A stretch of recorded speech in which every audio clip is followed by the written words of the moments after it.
fans de Yu-Gi-Oh! J'espère que vous allez bien. Aujourd'hui, on va se retrouver pour la présentation de mon deck Inflixipateur.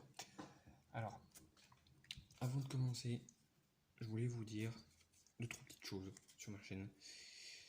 Déjà, aujourd'hui, on ne devait pas se retrouver pour le deck Inflixipateur, on devait se retrouver pour la sortie de l'édition Chaotone que j'aurais dû recevoir aujourd'hui. Vu que ça sort jeudi, et ben je pense que je l'aurai que demain, ou peut-être après-demain, je ne sais pas. J'ai pas encore reçu de mail me disant que mon colis va arriver. Mais bon, c'est pas grave. Ensuite, deuxième point, niveau qualité son, je vais essayer de l'améliorer. Parce que c'est vrai que niveau qualité son comparé à la qualité de la vidéo est un peu bof. Et ensuite, hier, je suis sorti, je suis allé en magasin m'acheter un peu des boosters. Donc j'ai pris du Pourfendeur secret, de Code de l'éternité. Et il y avait, bien sûr, les boosters du Chaotone. Donc je m'en suis pris 5. Alors je ne vais pas vous montrer les rééditions qu'il y a, parce qu'il y a quand même pas mal de rééditions, des cartes KO, des cartes masquées, etc. Et je pense que beaucoup de youtubeurs en ont parlé. Donc voilà. Et donc moi, je me suis acheté 5 boosters. Et dans ces 5 boosters, j'ai eu 6 nouvelles cartes. Alors on a des nouvelles cartes pour les cartes Gémeaux. Donc je vais pas vous lire les effets aujourd'hui, je vous les lirai plutôt demain si je les ai. Je pense qu'en 2 boîtes je vais les avoir. Le mélange des styles pour équiper des monstres adverses à vos monstres. On a un nouveau monstre Gémeaux qui est évêque d'invocation. On a Meister Fourreur et le magicien de l'espoir. Donc voilà pour les nouvelles cartes que moi j'ai eues. Et maintenant on va passer au deck. Alors dans le deck Inflixipateur, on a 3 cristals Inflixipateur Dragite, 3 Ionites et 3 Raptites. Alors leurs effets sont pratiquement les mêmes, surtout le deuxième. En gros, leurs premiers effets pour Dragite, lui, quand il est invoqué par l'effet d'une carte Inflixipateur, on va pouvoir piocher une carte. Pour Lionite, lui, on va cibler une carte Inflixipateur dans notre main, dans notre cimetière, on va la remettre au-dessus de notre deck, ou si on a une carte Inflixipateur dans notre main, on va pouvoir aussi la mettre au-dessus de notre deck. Et pour Raptite, lui, c'est un monstre rocher qu'on va pouvoir remettre au-dessus de notre deck. Ensuite, pour leur deuxième faculté spéciale, donc s'ils sont dans le cimetière et qu'on contrôle un monstre synchro, eau pour Dragite, feu pour Ionite ou vent pour Raptite, on va pouvoir renvoyer ce monstre dans l'extra deck pour remettre ce cristaux, un de ces cristaux au-dessus du deck. Ensuite, en carte synthoniseur, on a Rechercheuse Inflixipateur en une fois, Chercheur Inflixipateur en 3 fois, Analyseur Inflixipateur en 3 fois. Alors pourquoi Rechercheuse en une fois? Tout simplement parce que déjà la carte est très chère. Elle vaut, je crois, aux alentours de 70 €. Donc voilà, m'acheter 2 cartes pour 140 €, ça fait un peu mal. Et donc après, le reste, leur deuxième effet, c'est la même chose. C'est, voilà, on va révéler 5 cartes du dessus de notre deck. Si on a un monstre rocher, on va pouvoir l'invoquer spécialement. Et le reste des cartes, on va la mettre dessous notre deck, dans l'ordre de notre choix. Mais leurs premiers effets, c'est assez différent. En gros, pour l'analyseur, je veux dire, Inflixipateur, si notre adversaire va contrôler un monstre, on va pouvoir l'invoquer spécialement depuis notre main. Pour le chercheur, je veux dire, lui, c'est si on contrôle un monstre Inflixipateur, on va pouvoir l'invoquer spécialement. Et pour la rechercheuse, c'est si on contrôle un monstre rocher, on va pouvoir l'invoquer spécialement. Ensuite, on va passer à 2 golems Gogogo, un géant Gogogo et 2 dodo nains Gogogo. Alors, les 2 dodo mains peut être invoqué spécialement depuis le cimetière si on contrôle un monstre Gogogo ou Dododo. Et si elle est sur le terrain, on va pouvoir invoquer spécialement un monstre Gagaga ou Zubaba. Ensuite, le géant Gogogo, voilà, vous le connaissez, quand il est invoqué, on va cibler un monstre Gogogo dans notre cimetière et l'invoquer spécialement. Et le golem Gogogo, lui, quand il est en mode défense, il ne peut pas être détruit au combat une fois par tour. Ensuite, on a 2 surcharges Koaki Meru. Je le mets en 2 fois parce que ça va me permettre de me débarrasser de pas mal de monstres adverses. En gros, lorsque mon adversaire va invoquer un ou plusieurs monstres sur le terrain, on va pouvoir sacrifier ses cartes pour pouvoir annuler l'invocation et les détruire. Et pour garder cette carte sur le terrain, avant d'activer sa deuxième faculté spéciale, on va devoir se défausser d'un monstre rocher ou révéler. Non, on va révéler un monstre rocher ou envoyer un noyau Koaki Meru dans notre cimetière. Si on ne le fait pas, cette carte est détruite.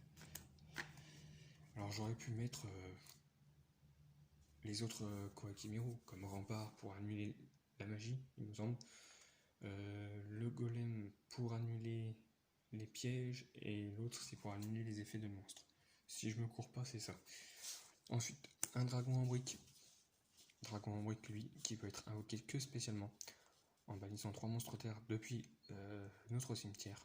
En plus de ça, tous les monstres rochers qu'on va contrôler ne peuvent pas être détruits sauf au combat.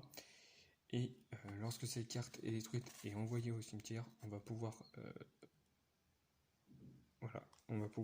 ajouter max 3 monstres rochers depuis notre deck à notre main, dont leur niveau est égal à 8.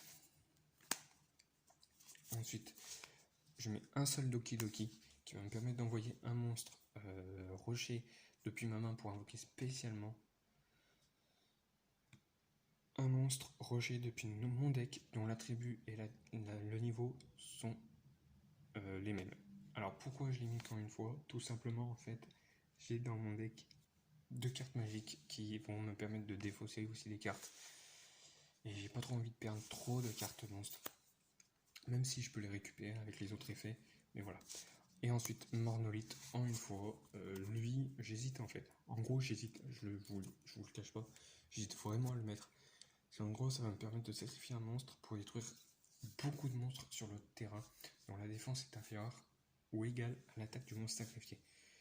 Et comme vous pouvez le constater, j'ai pas dit monstre adverse, j'ai dit tous les monstres. Donc c'est pour ça que j'hésite à le mettre. Ensuite, on a 2 onomatopères et onomatope collect. Donc onomatopère vous permet d'ajouter un monstre Gogogo, Zubaba, Gagaga, Gogogo, Dododo depuis votre deck à votre main. On peut en ajouter 2, max 2 cartes, sauf qu'on ne peut pas ajouter de la même catégorie. Et ensuite, Onomato Collect, quand cette carte est activée, on va pouvoir ajouter une carte Onoma. Et en gros, on pourra cibler un monstre Zubaba, Gagaga, Gogogo ou Dododo, et tous les monstres qu'on contrôle sur le terrain, leur niveau devient le même niveau que le monstre qu'on a ciblé. Ensuite, on a 2 signes inflexipateurs et 2 lapudite inflexipateur. Donc lapudite inflexipateur, lui, va nous permettre de faire gagner 500 points d'attaque et de défense à tout monstre rocher. Et en plus, on va pouvoir prendre 5 cartes inflexipateur de notre deck, les mettre au-dessus de notre deck dans l'ordre de notre choix. Et tandis que le signe inflexipateur, lui, va nous permettre de cibler un monstre rocher depuis notre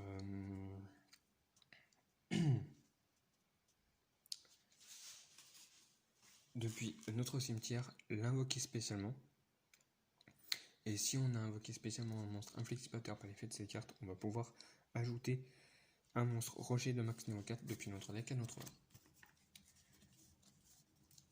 Ensuite, on a donc les 2 tourbillons jumeaux qui va me permettre de défausser d'une carte pour pouvoir cibler max 2 cartes magiques et pièges sur le terrain et les détruire. Donc c'est pour ça que je mets qu'un Doki Doki.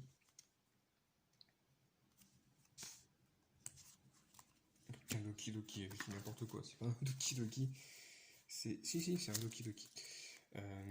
Ensuite, on a un trou noir qui va nous débarrasser de tous les monstres sur le terrain. Une renaissance du monstre qui va nous permettre de récupérer un monstre de n'importe quel cimetière et l'invoquer sur notre terrain. Et ensuite, qui tout double, quand l'attaque est annulée d'un monstre, on va pouvoir activer cette carte, doubler son attaque et ce monstre peut rattaquer à nouveau. Ensuite, en carte piège, on a 3 bombardements de rochers. Donc bombardement de rochers, ça va très bien avec un deck inflexipateur, surtout avec la carte magique signe inflexipateur, qui en gros, avec bombardement de rochers, on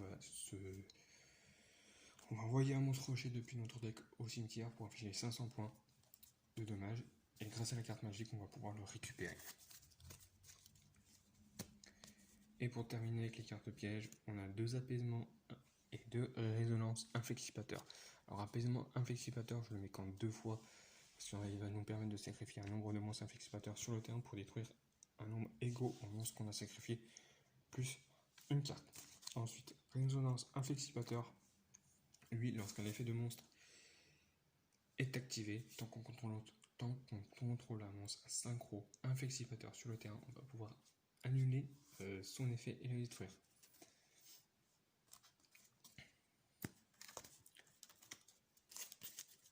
Donc voilà pourquoi je ne mets pas le monstre Koaki Mero qui me permet de le sacrifier pour annuler l'activation de l'effet de monstre. Ensuite on va passer à l'extra deck.